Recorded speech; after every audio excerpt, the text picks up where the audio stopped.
Hello नमस्कार दोस्तों, welcome to my YouTube channel test study IQ।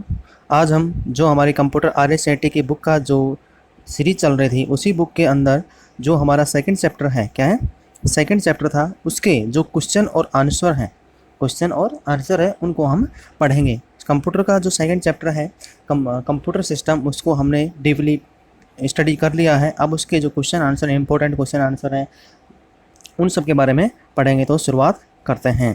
यदि आपको हमारा लेक्चर पसंद आता है तो आप इसे लाइक करें, शेयर करें, कमेंट करें और सब्सक्राइब करना ना भूलें। यदि उसके बाद भी यदि आपको लेक्चर देखने के बाद में भी आपको कोई डाउट है तो आप हमें कमेंट बॉक्स में लिखें और उसके बाद में हम आपके जो क्वेश्चंस हैं, डाउट हैं, उनको अगले लेक्चर के अंदर स्टार्ट करेंगे। उससे पहले आपके डाउट को क्लियर करने की कोशिश करेंगे। यदि आपने हमारा फर्स्ट लेक्चर नहीं देखा है तो आप उसको जाकर देखें और उसके बारे में पढ़ें। तो शुरुआत करते हैं फर्स्ट क्वेश्चन से। पहला क्वेश्चन है, Daisy wheel printer. Daisy wheel printer का एक प्रकार है, यानी डेजी व्हील जो प्रिंटर है वो किस प्रिंटर का प्रकार है, यानी डेजी व्हील प्रिंटर है वो किस प्रिंटर का प्रकार है। मैट्रिक्स प्रिंटर का है, इम्पैक्ट प्रिंटर का है, लेजर प्रिंटर का है या मैनुअल प्रिंटर का है। तो यह कौन से प्रिंटर का है? इम्पैक्ट प्रिंटर का एग्जाम्पल है। इम्पैक्ट प्रिंटर के जो एग्जाम्पल है उसमें क्या है? डेजी व्हील प्रिंटर है। क्या है? Daisy wheel printer. और जो इम्पैक्ट प्रिंटर है वो क्या होता है? जब कोई प्रिंटर क्या होता है, काम करता है, क्या करता है, काम करता है, तो उस टाइम पे क्या होता है, यह एक दो प्रकार के प्रिंटर होते हैं अपने। एक इम्पैक्ट प्रिंटर होता है, एक होता है नॉन इम्पैक्ट प्रिंटर होता है। Non impact printer, non impact printer, laser printer, ठीक है। तो ये जो प्रिंटर्स होते हैं इनमें क्या होता है, अलग अलग होता है। इम्पैक्ट प्रिंटर क्या होता है, जिसके अंदर क्या होता है, वस्तुएं एक दूसरे के ऊपर क्या होती हैं, पास में टच होती हैं, क्या होती हैं, टच होती हैं। और नॉन इम्पैक्ट प्रिंटर में क्या होता है, लेजर, जिसमें नॉन इम्पैक्ट जो प्रिंट होता है वो पेपर से क्या होता है, टच नहीं होता है। तो इम्पैक्ट प्रिंटर में क्या एग्जांपल कौन सा है? Daisy wheel printer. कौन सा है? Daisy wheel printer. क्या है? इसके अलावा डॉट मैट्रिक्स प्रिंटर भी इस दोनों का एग्जांपल है। किसके? इम्पैक्ट प्रिंटर के दोनों एग्जांपल हैं। तो समझ में आ गया। इम्पैक्ट प्रिंटर का एग्जांपल कौन सा है? Daisy wheel printer. और डेजी व्हील प्रिंटर कौन सा है? इम्पैक्ट प्रिंटर का एग्जांपल है। और डॉट इम्पैक्ट प्रिंटर भी किसमें आता है? इम्पैक्ट प्रिंटर के अंदर ही आता है। दूसरा क्वेश्चन, सेकंड क्वेश्चन क्या है? निम्न में से कौन सी मेमोरी प्रति सेकंड कई बार रिफ्रेश होती है? मैंने आपको डीपली बताया था कि RM क्या है, SRM और DRM में फ़र्क मैंने आप डीपली बताया था। जब पढ़ाया था, मैंने स्टडी की थी, पढ़ाया था तो डीपली बताया था कि जो प्रति सेकंड मेमोरी कई बार रिफ्रेश होती है वो कौन सी मेमोरी होती है? वो हमारी होती है डायनामिक रैम होती है। क्या होती है? डायनामिक रैम होती है। डी रैम को हम क्या करते हैं, जो रिफ्रेश होता है उसके लिए क्या करते हैं, प्रयुक्त की जाती है। और स्टैटिक रैम्स क्या होती है, इसकी कॉस्टली हाई होती है। जो स्टैटिक्स रैम है वो किसके लिए यूज आती है? वो CPU के लिए यूज आती है। इस स्टैटिक रैम है वो किसके लिए आती है? CPU के लिए यूज आती है। और डी रैम क्या होती है? वो कई बार बार बार रिफ्रेश करने के लिए जो कंप्यूटर होता है उसकी मेमोरी के लिए क्या कहता है, वो काम ली जाती है। नेक्स्ट क्वेश्चन, रैम से अधिकाधिक प्रयोग में ली जाने वाली जानकारी को संग्रहित करने के लिए कौन सी मेमोरी का उपयोग किया जाता है? रैम। अब देखो भाई, रैम है, रैम में क्या होता है, अपना जो प्रोग्राम है एक बार स्टोर हो जाता है तो उसके बाद में उसमें परमानेंटली वहीं पे क्या होता है, स्टोर रहता है। अब रैम से क्या बोल रहा है? रैम से अधिकाधिक प्रयोग में ली जाने वाली जानकारी को संग्रहित करने के लिए, यानी जब कंप्यूटर काम करता है तो रैम में जब एप्लीकेशन से डाले जाते हैं, जो सॉफ्टवेयर डाले जाते हैं या इसके अलावा ड्राइव्स वगैरह डाले जाते हैं, तो वो बार बार जब काम में ले जाता है तो वहाँ पे क्या करता है, जब सॉफ्टवेयर बार में ले जाता है तो रैम के अंदर बार बार नहीं जाता है। वो क्या करता है, अपना एक बैकअप बनाता है। और वो कहाँ पे बनाता है? वो कैच मेमोरी के अंदर बनाता है। कहाँ पे बनाता है? कैच मेमोरी के अंदर बनाता है। कैच मेमोरी के अंदर क्या करता है, अपना एक फोल्डर बना लेता है। इसलिए रैम में अधिकाधिक प्रयोग में जो जानकारी है वो कहाँ पे संग्रहित हो जाती है? कैच मेमोरी के अंदर क्या हो जाती है? संग्रहित हो जाती है। और जैसे ही उसको कुछ काम आता है, जिसको हम क्या बोलते हैं, टेम्परेरी जो फाइल्स हैं वो क्रिएट कर लेता है, यहाँ के अंदर कैच मेमोरी के अंदर CPU वहाँ पे क्रिएट कर लेता है और बार बार उनको उपयोग में लिया जाता है। नेक्स्ट क्वेश्चन, क्वेश्चन नंबर 4, एक ऑप्टिकल इनपुट डिवाइस। देखो भाई, एक ऑप्टिकल इनपुट डिवाइस जो कागज पर पेंसिल द्वारा लिखी जानकारी को स्कैन और पढ़ सकता है। जो कागज है अपना, उसके ऊपर जो भी कुछ भी लिखते हैं हम क्या कहते हैं? लिखते हैं उनको क्या कहता है, स्कैन भी करता है और पढ़ता है, तो वो क्या कहलाता है, तो क्या कहता है, जो हमारी ऑप्टिकल मार्क रीडर है, क्या है, ऑप्टिकल मार्क जो रीडर है वो हमारी जो लिखी हुई जानकारी है उसको क्या करता है, कैच भी करता है और उनको स्कैन भी करता है। पंच कार्ड रीडर है, उसमें पंच कार्ड रीडर होता है, पंच में जैसे पंचिंग आती है उस हिसाब से कंप्लीट करता है। मैग्नेटिक टेप है, मैग्नेटिक पे क्या आता है, स्कैन कर सकता है, उसको पढ़ सकता है बट उसको स्कैन नहीं कर सकता, स्कैन के सामने पढ़ सकता है बट दिखा नहीं सकता है, देखो ठीक है। ऑप्टिकल स्कैन, हम ऑप्टिकल स्कैन में सिर्फ उसको स्कैन कर सकते हैं, ना कि उनके पास में इसको रीड नहीं कर सकते, क्या कहते हैं, रीड नहीं कर सकते हैं हम किसी ऊपर के। बट ऑप्टिकल मार्क रीडर है वो दोनों काम करता है, वो उनको अपने जो OMR शीट आती है, ऑप्टिकल मार्क रीडर उसमें जो डॉट हैं उनको भी पढ़ भी सकता है, उनको देख भी सकता है, ऊपर जो कॉलम बना होता है उसके अंदर भी वो क्या करता है, दोनों काम करता है। तो क्या है, ऑप्टिकल इनपुट डिवाइस जो कागज़ पर पेंसिल द्वारा लिखी जानकारी को स्कैन और पढ़ता है, क्या करता है, स्कैन को क्या करता है, कागज़ पे जो पेंसिल द्वारा क्या कहता है, जो कॉलम्स होते हैं ये भरे हुए थे इनको पेंसिल के द्वारा किया जाता है, इनको क्या करता है, पढ़ता भी और स्कैन भी करता है। मैग्नेटिक टेप है, इसमें फिक्स होता है, मैग्नेटिक टेप के द्वारा जो इसमें रिकॉर्डिंग होता है, अपने जो टेप आती है उसके अंदर ही क्या करता है, वो उसको करता है, ना कि पेंसिल वाले कर। ऑप्टिकल स्कैन सभी को करता है, क्या करता है, स्कैन कर लेगा और उनका करता है प्रिंट जैसे निकाला जाता है वैसे निकालता है अपना।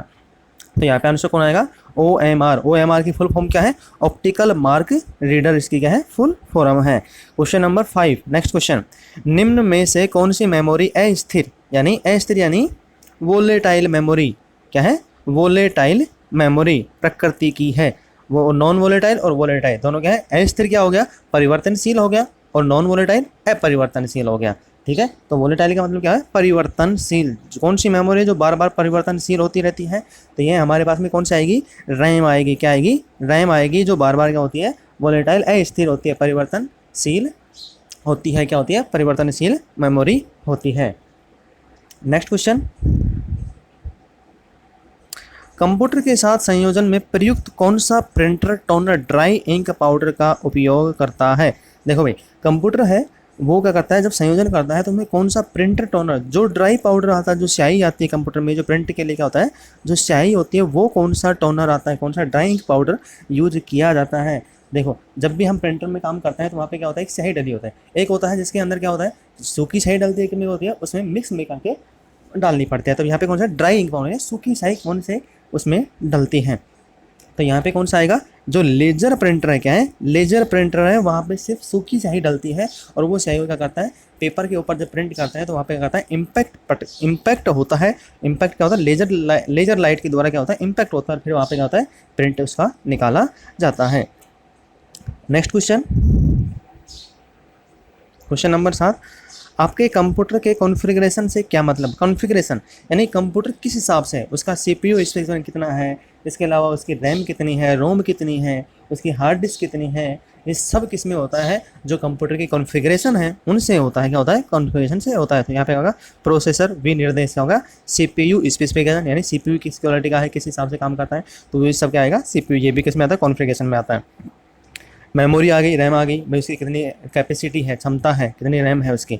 इसके अलावा हार्ड डिस्क है, रोम, उसकी जो मेमोरी है वो कितनी है, हार्ड डिस्क ड्राइव कितनी है, उसमें स्पेसिफिकेशन होती, उपरोक्त सभी, यानी तो यहाँ पे कौन सा आएगा आंसर, उपरोक्त, यानी तीनों ही यहाँ पे क्या है, सही है। तो यहाँ पे अपना आंसर कौन सा आएगा, उपरोक्त सही आपका क्या आएगा, आंसर आएगा। Next question, question number 8, DPI dot पर इंच, ध्यान रखना भाई, इसका तो मैंने आंसर बता दिया आपको।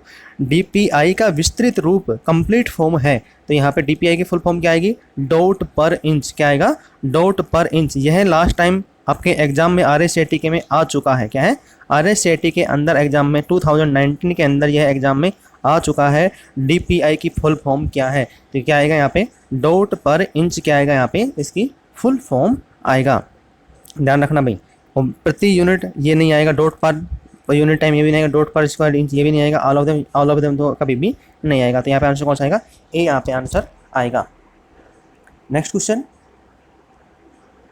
जो स्टिक का उपयोग क्या होता है, क्वेश्चन नंबर 9। अब जो स्टिक जिन्होंने भी क्या होता है, जिन्होंने भी ऑनलाइन गेम खेला है, देखना भाई, जिन्होंने भी ऑनलाइन गेम खेला है उन सभी को पता होता है कि जो स्टिक का इम्पोर्टेंसी क्या होती है, क्या नहीं होती है। अब देखो, जो स्टिक जिन्होंने नहीं खेला है गेम, ऑनलाइन गेम नहीं खेला है, इसके अलावा जिन्होंने क्या खेला है गेम के साथ में, जो आज के टाइम में जो दोनों हाथों से पकड़ के गेम खेलता है, जैसे जैसे यहाँ पे वो होता है दोनों हाथों से पकड़ के क्या होता है गेम खेलता है। ये अलग होता है, ये होता है, ये क्या होता है एक्चुअल में जो स्टिक होती है। अब जो स्टिक में क्या होता है, जो स्टिक सेम का सेम जो पायलट होता है, क्या होता है जो पायलट होता है प्लेन के अंदर, वो भी क्या करता है सेम का सेम जो स्टिक के हिसाब से क्या करता है वहाँ पे काम करता है। वहाँ पे भी क्या होता है जो स्टिक के हिसाब से वहाँ पे क्या लगा होता है, उनके प्रेशर में जो ऊपर अप एंड डाउन को फ्लैप्स होते हैं उनको अप एंड डाउन करता है और प्लेन क्या होता है उड़ता है। अब देखो भाई जो स्टिक का क्या उपयोग है, तो जो स्टिक क्या है एक पॉइंटिंग डिवाइस। सबसे पहले जो स्टिक क्या है एक पॉइंटिंग डिवाइस है। ये क्या करता है एक पॉइंट फिक्स कर लेता है कि भाई हाँ जहाँ पे अपन को ले जाना वहाँ पे जाके जैसे अपना माउस करता है सेम का सेम प्रोसीजर का है जो स्टिक का है क्या है पॉइंटिंग डिवाइस है। इसके अलावा यह क्या है आमतौर पर कंप्यूटर आधारित गेम है उनको कंट्रोल करने के लिए या नियंत्रण करने के लिए क्या कहता है जो स्टिक का उपयोग किया जाता है। उनको नियंत्रित करने और उनको कंट्रोल करने के लिए क्या कहता है इसका उपयोग किया जाता है। तो जॉयस्टिक क्या हो गया एक पॉइंटिंग डिवाइस है। यह ऑनलाइन जो गेम्स होते हैं उनको कंट्रोल करने और नियंत्रित करने के में उसी टाइम पे क्या होती है काम लिया जाता है। अब देखो भाई यहाँ पे जो ये हाफ पार्ट है ये क्या होगा ये राइट साइड होगा, ये लेफ्ट साइड हो गया। इसी के अंदर ये लेफ्ट कर्सर है, ये लेफ्ट कर्सर है, ये राइट कर्सर है। इसी के साथ में यहाँ पे ऊपर अप एंड डाउन इसको हम अप एंड डाउन दोनों तरफ कर सकते हैं, लेफ्ट एंड राइट भी कर सकते हैं। इसके अलावा ये साउंड के हो गए, तो ये सब जो भी कितने भी यूज आते हैं तो एक होता है जॉयस्टिक उपयोग ली जाती है। क्वेश्चन नंबर 10 किन्हीं 3 इनपुट और आउटपुट डिवाइसों के नाम बताएं। मैंने आउटपुट के टाइम और इनपुट के टाइम में आपको डीपली बताया था कि आउटपुट कितने प्रकार के होते हैं, इनपुट कितने प्रकार के होते हैं, तो सब मैंने डिटेल में आपको बताया था। मैंने आपको 11 तो इनपुट बताए थे, कितने थे 11 इनपुट बताए थे। इसके अलावा जो आउटपुट थे वो मैंने आपको 4 से 5 मैंने आपको आउटपुट डिटेल के अंदर पूरा एलेबरेट करके मैंने आपको बताया था। तो इनपुट कौन कौन से हो गए देख लो, कीबोर्ड हो गया, माउस हो गया, स्कैनर हो गया, मिडी डिवाइस हो गया, ऑप्टिकल मार्क रीडर हो गया, बारकोड रीडर हो गया, ये सब क्या है आपके इनपुट हैं। आउटपुट कौन सा हो गया, मॉनिटर हो गया, प्रिंटर हो गया, स्पीकर हो गया, ये सब क्या है आपके आउटपुट है। इसके अलावा इनपुट और आउटपुट दोनों के अंदर भी कुछ चीज़ें कॉमन है, क्या है दोनों के अंदर भी कुछ चीज़ें कॉमन है। तो वो दोनों जो कौन कौन से हैं जो तीन जो दोनों में काम आता है, इनपुट में भी आता है आउटपुट में भी आता है, तो वो क्या हो गया एक तो आपकी क्या होगी फैक्स मशीन हो गई, क्या होगी फैक्स मशीन होगी, मल्टी फंक्शन उपकरण हो गए, क्या हो गया जो फैक्स मशीन है वो हो गया जो इनपुट में भी आता है आउटपुट में होता है। एक MFD हो गया मल्टी फंक्शन ड्राइव हो गया, क्या हो गया मल्टी फंक्शन जो डिवाइसेज हैं वो आपके हो गए, जैसे प्रिंटर हो गया, स्कैनर हो गया, कॉपियर हो गया, ये सब क्या होता है मल्टी फंक्शन डिवाइसेज हो गए। इसके अलावा आपका क्या हो गया मोडेम हो गया, क्या हो गया मोडेम हो गया, जो मोडेम दोनों में काम आता है। एक तो जो कहाँ पे कनेक्टेड होता है उसके लिए, जो जहाँ पे प्रिंट निकालता है उसके लिए, दोनों के लिए क्या कहता है ये मोडेम काम में ले जाता है। ये दोनों आउटपुट भी होता है इनपुट भी होता है। तो ये क्या हो गया आपका इनपुट और आउटपुट। जैसे यहाँ पे पिक्चर में क्या हो गया ये जो माउस है ये तो क्या हो गया ये वायर के साथ में माउस हो गया और ये भी वायर के साथ कीबोर्ड हो गया। अब जो ये लेटेस्ट में आ रहा है ये क्या है वायरलेस माउस आ रहा है और ये भी क्या है वायरलेस कीबोर्ड यहाँ पे क्या आ रहा है काम आ रहा है, क्या आ रहा है काम आ रहा है। इसके साथ में ये क्या हो गया आपका स्कैनर हो गया, ये क्या हो गया आपका स्कैनर हो गया। इसमें क्या होगा स्कैनर से अपन क्या कहते हैं जो भी स्कैन करना होता है हमें किसी भी चीज़ को, जैसे इसमें क्या हो गया अपन को स्कैन करना है, फोटो स्कैन करनी है, पेज स्कैन करने हैं, तो ये सब क्या है स्कैनर हमारे हैं। तो ये किस में काम आते हैं स्कैनर के अंदर हमारे काम आते हैं। Next question, question number 11 scanner क्या होता है। देखो अभी मैंने अभी बताया स्कैनर और अभी क्वेश्चन आ गया क्या है स्कैनर क्या होता है, इसके कार्य करने के तरीके को संक्षेप में समझाएं। भाई स्कैनर क्या होता है, स्कैन क्या करता है सभी चीज़ें जो ग्राफिक्स हो गया, क्या हो गया जो ग्राफिक्स हो गया, पेज हो गया, डिजिटलीकरण करता है, क्या करता है इनका जो भी स्कैन करना होता है हमें जो भी चीज़ को स्कैन करता है वो सबका क्या करता है वो डिजिटलीकरण करता है, क्या करता है डिजिटलीकरण करता है। और किस में करता है वो छोटी छोटी जो पिक्सल्स होते हैं क्या होते हैं इमेज की जो छोटी छोटी पिक्सल्स होते हैं उनके अंदर क्या करता है वो उनको डिजिटल करता है और उसके बाद क्या करता है उनको प्रिंट, जैसे ब्लैक एंड वाइट है तो ब्लैक एंड वाइट करता है, कलर प्रिंटर है तो हमको क्या करता है कलर स्कैनर है तो वो कलर निकाल के हमको देता है। जैसा भी इस निकालना चाह रहे हैं वैसा, यदि कलर स्कैनर है तो कलर निकाल के देगा, यदि हमको ब्लैक एंड वाइट चाहिए कलर स्कैनर में भी तो वो ब्लैक एंड वाइट निकाल के देता है। जिस हिसाब से हम चाहते हैं उस हिसाब से वो क्या करता है परिवर्तित करके कंप्यूटर में क्या करता है परिवर्तित करके देता है। इसके साथ में यह किसी भी तरह की इन्फॉर्मेशन को स्कैन करता है, चाहे कुछ भी सूचना हो जो स्कैन करने के लिए है उन सभी को स्कैन करके क्या करता है हमको प्रोवाइड करवाता है। एक बार स्कैन की हुई सूचना को हम कंप्यूटर में क्या करते हैं स्टोर किया जाता है। उसके साथ में कंप्यूटर जो भी प्रिंट है, चित्र है, डायग्राम है,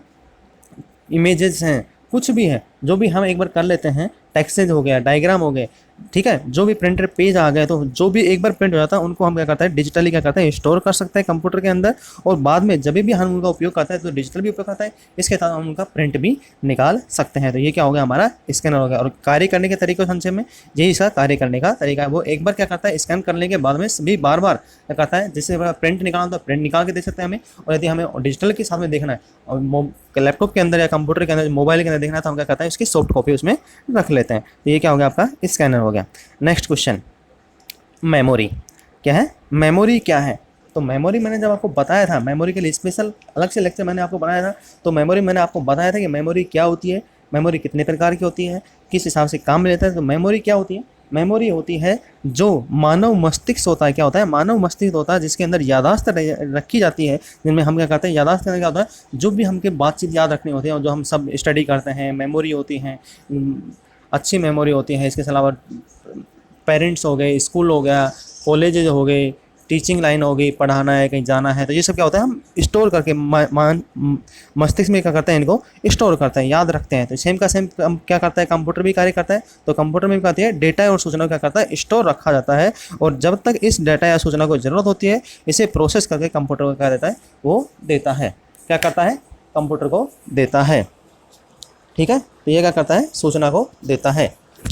अच्छा, क्या करता है सूचना को देता है। नेक्स्ट क्वेश्चन, रैम और रोम के बीच का अंतर बताओ। नेक्स्ट क्वेश्चन, रैम और रोम के बीच का अंतर बताओ। तो रैम और रोम क्या है? रैम क्या है? रैम की फुल फॉर्म क्या है? Random access memory. और रोम की फुल फॉर्म क्या है? Read only memory. क्या है? Read only memory. तो रैम क्या है? यह एक परिवर्तनशील वोलेटाइल मेमोरी है। कंप्यूटर में पढ़ने, रीड लिखने और राइट मेमोरी, रीड राइट की कंप्यूटर को मेमोरी को कहा जाता है। क्या कहता है? रीड रैंडम एक्सेस मेमोरी, यानी इसमें दोनों होते हैं। परिवर्तनशील, वोलेटाइल क्या हो गया? परिवर्तनशील हो गया, यानी जिसमें हम बार बार क्या कहते हैं चेंजेस कर सकते हैं। तो ये कहता है रीड कंप्यूटर में पढ़ने लिखने के लिए मेमोरी काम में ली जाती है, तो कहा जाता है कंप्यूटर की रीड राइट मेमोरी कहा जाता है। रैम में किसी भी स्थान का पता लोकेशन निर्धारण करने के बाद उस स्थान तक क्या होता है हो जाता है। रैम में यदि हमको किसी लोकेशन का पता है, कंप्यूटर के अंदर हमें किसी एड्रेस का, लोकेशन का, जगह का क्या है एड्रेस पता है, तो हम वहाँ पे क्या करते हैं डायरेक्टली वहाँ पे जा सकते हैं। सर्च बार के अंदर उस लोकेशन को डालेंगे और वहाँ पे क्या कहते हैं डायरेक्टली हम उसका पता लगा सकते हैं। तो ये क्या होता है मेरी रैम होती है। रोम यह एक क्या होती है? नॉन वोलेटाइल मेमोरी होती है। यह एक अपरिवर्तनशील मेमोरी होती है। यह बिजली के चले जाने पर, पावर ऑफ के बाद जाने क्या कहते हैं डाटा को क्या करती है स्टोर करके रखती है। रैम के अंदर डेटा स्टोर नहीं होता है, यानी जो एक बार फिक्स हो गया, यदि हम काम कर रहे हैं, जैसे लाइट चलेगी तो डेटा स्टोर कभी भी नहीं होगा, यानी वो परिवर्तनशील है। जो एक बार हो गया उसके बाद में परिवर्तन हो जाता है। बट रोम के अंदर क्या होता है यह नॉन वोलेटाइल यानी अपरिवर्तनशील होती है। जब बिजली चली जाती है तो वो डाटा क्या होता है स्टोर हो जाता है, जहाँ पे रखा है वहीं पे इतना रहता है। इसका उपयोग आता है स्थायी भंडारण यानी फिक्स स्टोरेज के लिए किया जाता है। क्या होता है? फिक्स स्टोरेज के लिए इसका क्या जाता है उपयोग किया जाता है। इसमें एक बार जो स्टोर किया जाता है उसके बाद कभी भी इसको बदला नहीं जा सकता है। इसको एक बार स्टोर कर दिया उसके बाद में इसको चेंजेज नहीं किया जाता है, वो बार बार चेंजेज नहीं होता है। तो ये क्या होती है हमारी रोम होती है। नेक्स्ट क्वेश्चन, सेकेंडरी मेमोरी क्या है? क्या है सेकेंडरी मेमोरी? क्या है सेकेंडरी मेमोरी? क्या क्या है? तो मैंने आपको बताया था उस टाइम पे सेकेंडरी मेमोरी क्या होती है। सेकेंडरी मेमोरी क्या है? इसको इसी बाहरी मेमोरी या स्थायी या अपरिवर्तनशील मेमोरी बोला जाता है। इसको ही बाहरी मेमोरी या स्थायी या अपरिवर्तनशील मेमोरी बोला जाता है। जैसे हार्ड डिस्क हो गया, क्या हो गया? हार्ड डिस्क हो गया। हार्ड डिस्क हो गया जब हम यूज़ करते हैं बाहर की जो मेमोरी स्टोर करने के लिए करते हैं, हार्ड डिस्क यूज़ करते हैं, वहाँ पे क्या होता है ये बाहरी मेमोरी, उसको सेकेंडरी मेमोरी बोला जाता है। यह मेमोरी क्या होती है? सबसे स्लो मेमोरी होती है। क्या होती है? इसकी जो स्पीड होती है वो क्या होती है? स्लो होती है। सबसे तेज़ किसकी होती है? कैश मेमोरी की, उसके बाद प्राइमरी मेमोरी के होते हैं। आगे क्या है? इसका उपयोग स्थायी डेटा या इन्फॉर्मेशन के भंडारण के रूप में किया जाता है। जब भी हम हार्ड डिस्क में उपयोग लेते हैं तो उसमें क्या होता है जो डेटा है वो एक बार फिक्स हो जाता है, उसके बाद में हम इसको चेंजेस नहीं कर सकते हैं। यानी एक बार डेटा उसमें स्टोर हो गया हम उसको रख सकते हैं, कितने जितने टाइम के लिए रखना चाहिए स्टोरेज रखना चाहिए उसमें हम फिक्स कर देते हैं कि भाई हाँ एक बार डेटा हो गया तो वो डेटा वहीं पर स्टोर रहेगा, उसमें कोई प्रॉब्लम क्रिएट नहीं होगी। तो ये क्या होता है हमारा सेकेंडरी मेमोरी होता है। आज के लिए इतना ही। यदि आपको हमारा लेक्चर पसंद आता है तो आप इसे लाइक करें, शेयर करें, कमेंट करें, सब्सक्राइब करें, और सब्सक्राइब के साथ में जो बेल आइकन है उसको दबाना ना भूलें, जिससे कि जब भी हमारा लेक्चर अपलोड होगा तो सबसे पहले आपको सूचना मिल जाएगी और आप उसकी उपयोग ले सकते हैं, उसको उपयोग में ले सकते हैं। यदि इसके बाद भी आपको कोई डाउट रहता है तो आप हमें कमेंट बॉक्स में बताएं, जिसको हम आगे के जब लेक्चर स्टार्ट करेंगे, नेक्स्ट लेक्चर जब आएगा तो हम उस टाइम पे आपके जो क्वेश्चन से डाउट है उनको उसमें कंसिडर करेंगे और उसमें आपको सॉल्यूशन प्रोवाइड करवाएंगे। आज